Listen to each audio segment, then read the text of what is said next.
Bapak sekalian yang kami hormati, lanjut.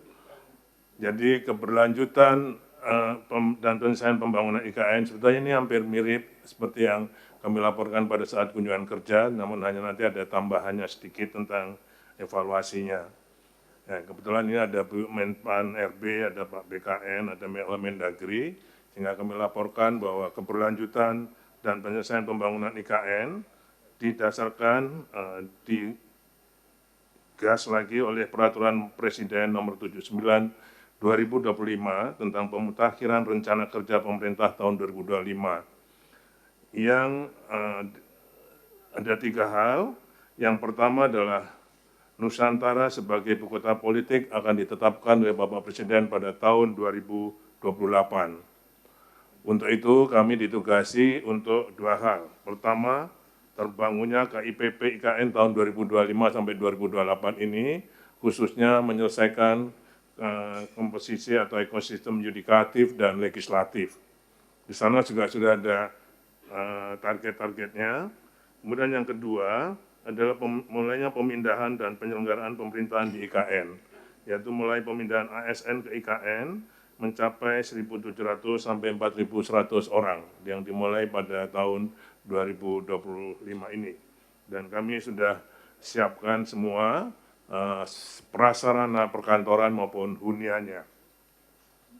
Lanjut, saya kira ini agak jadi pembangunan IKN dibagi menjadi 9 klaster dari kawasan inti pusat pemerintahan sampai pusat perikanan terpadu yang 9.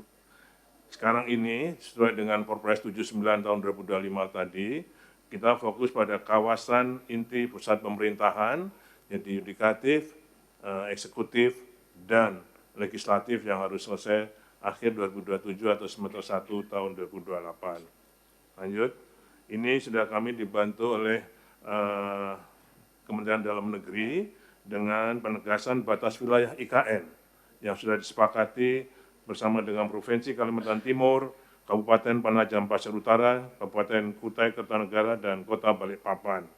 Di sini disepakati adanya luasan 7 kecamatan, 54 desa dan kelurahan yang masuk pada delineasi IKN dengan total luas sementara 252.726 hektar yang berpenduduk 147.000 jiwa atas sensus yang sudah dilakukan bersama dengan BPS.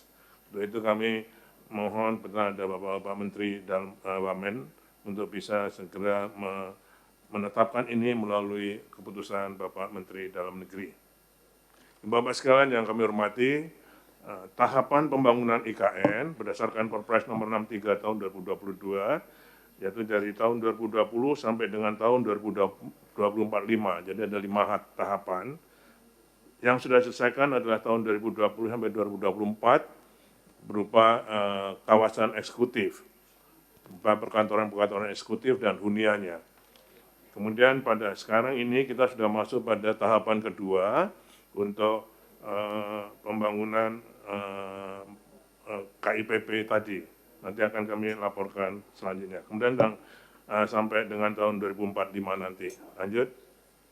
Kebutuhan anggaran, total kebutuhan yang kami sudah usulkan sejak tanggal 30 Januari tahun 2025 yang sudah disetujui Bapak Presiden, dan tadi jam 10 Bapak Sekjen seluruh kementerian dikumpulkan Bapak Seksnek dan membicarakan tentang program tahun 2026 dan kemudian Pak Sekjen bilang yang ikut. Jadi kita tetap dalam kerangka penyelesaian yudikatif legislatif 48,8 triliun tadi. Walaupun tahun 2026 sudah diindikasikan harus ada self blokirnya 10%, tapi menurut beliau untuk IKN tetap pada 48,8 ini. Alhamdulillah. Untuk itu dari 48,8 ini kami programkan tiap tahunnya. Pada tahun 2025 ini kebutuhannya adalah 14,4, pada original DIPA adalah 6, kemudian kami mengusulkan 8, tapi karena baru setujui pada bulan September kemarin, kami tidak bisa menyerap 8, tapi hanya separuhnya saja, sehingga total DIPA 2025 menjadi 10, jadi 6 plus 4. Sisanya yang 4 sudah kita bahas dengan Menteri Keuangan di jereng sampai 2026. Jadi 2026 nanti kebutuhannya 17,08 triliun, yang sudah ada di PAS sekarang, original, 6,26. Nanti akan diusulkan sebagai ABT-nya 4 plus 10, jadi 14 atau 15,1 nanti kebutuhan ABT-nya. Akan kita urus nanti setelah Januari nanti. Ini sudah ada mekanisme kesepakatan dengan Kementerian Keuangan dan Mensesnek. Kemudian tahun 2027 dibutuhkan 14,64 dan 2028 2,68 sehingga tetap mengikuti kebutuhan total 48,8 triliun untuk penyelesaian yudikatif, legislatif, dan prasarana pendukung lainnya. Bapak Ibu sekalian yang kami hormati, realisasi dan proyeksi 25 ini. Jadi kami laporkan tadi, DIPA awal kami adalah 10,082, tapi dengan adanya efisiensi menjadi 8,929 triliun. Saat ini, belanja kami baru mencapai 55,9%, karena yang 3 tadi, yang 4 triliun tadi baru disepakati atau disetujui September, sehingga nanti pada tanggal 5 Desember akan terakhir penandatanganan kontrak yang untuk penyelesaian yudikatif dan legislatif, sehingga nanti bisa terserap 3,68 triliun, sehingga menjadi 7,7,06, jadi di row 9, Deputi Bidang Sarana dan Prasarana. Dengan demikian proyeksinya untuk tahun 2025 ini akan menjadi 96,9%. Anggaran terbesar yang akan direlasikan pada bulan November dan Desember 2025 adalah pekerjaan pembangunan IKN batch kedua tahun 2025, yaitu tahun ke-1 kontrak jamak 2025, 26, dan 27. 2 menit lagi Pak Bas. Ya, Mbak.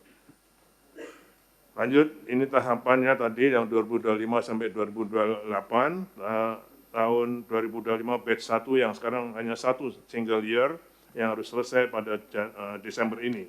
Sekarang progresnya sudah mencapai 76,1% dan akan selesaikan di akhir Desember 2025. Kemudian batch kedua 2025 sampai 2027 dengan anggaran 20 triliun tadi yang kami sampaikan. Kemudian tahun 2026 sampai 2027, jadi ada 2 multi years, 25, 26, 27, kemudian 26, 27, 28. Ini yang kami maksudkan dengan batch kedua dan batch ketiga tadi. Lanjut, selain APBN yang untuk pembangunan IKN, seperti setelah kami laporkan kemarin, adalah adanya kerjasama pemerintah dan badan usaha. Jadi pembangunan IKN tidak hanya APBN, tapi ada KPBU sebesar 158,73 triliun. Yang 5,63 triliun sudah disetujui oleh Bapak Menteri Keuangan. Kemudian untuk hunian, sedangkan untuk KPBU jalan ada 6 pemrakarsanya. Lanjut, sedangkan untuk sektor swasta jadi direct investment yang dilakukan oleh swasta melalui sektor pendidikan, komersial, perbankan, pergudangan, hunian, dan residensial berjumlah total investasi 66 triliun. Contohnya misalnya SMA Taruna Nusantara, kemudian Universitas Gunadarma, dan lain-lainnya, hotel, restoran, dan lain sebagainya. Bapak sekalian, selain menyiapkan prasarana fisik dan fisiknya, kami juga menyiapkan regulasi untuk menyambut pemerintah daerah khusus IKN pada tahun 2008 bersama dengan JIMNI, School of Law and Government, dengan telah ditandatangani MOU bersama Bapak JIMNI Asyidiki. Lanjut, kemudian untuk menciptakan kota hutan tidak hanya menanam pohon, tapi juga kami mempunyai satgas tambang ilegal, lingkungan hidup dan SDA, dan aktivitas ilegal lainnya. Hasilnya adalah telah disita 351 kontainer batu bara, dan menyitanya ada di Surabaya dan di Balikpapan. Lanjut. Kemudian 9 unit alat berat, 11 truk trailer, dokumen palsu, dan ditetapkannya 5 orang sebagai tersangka. Lanjut, kami tadi yang sampaikan untuk membangun sebagai kota hutan selalu kita menanam. Kemarin Bapak Komisi 2 setelah seluruh stakeholder sudah melakukan penanaman pohon di IKN. Terima kasih. Kemudian kami juga melakukan pendampingan pada petani dan UKM pangan dalam rangka meningkatkan kebisaan para pelaku bisnis di IKN.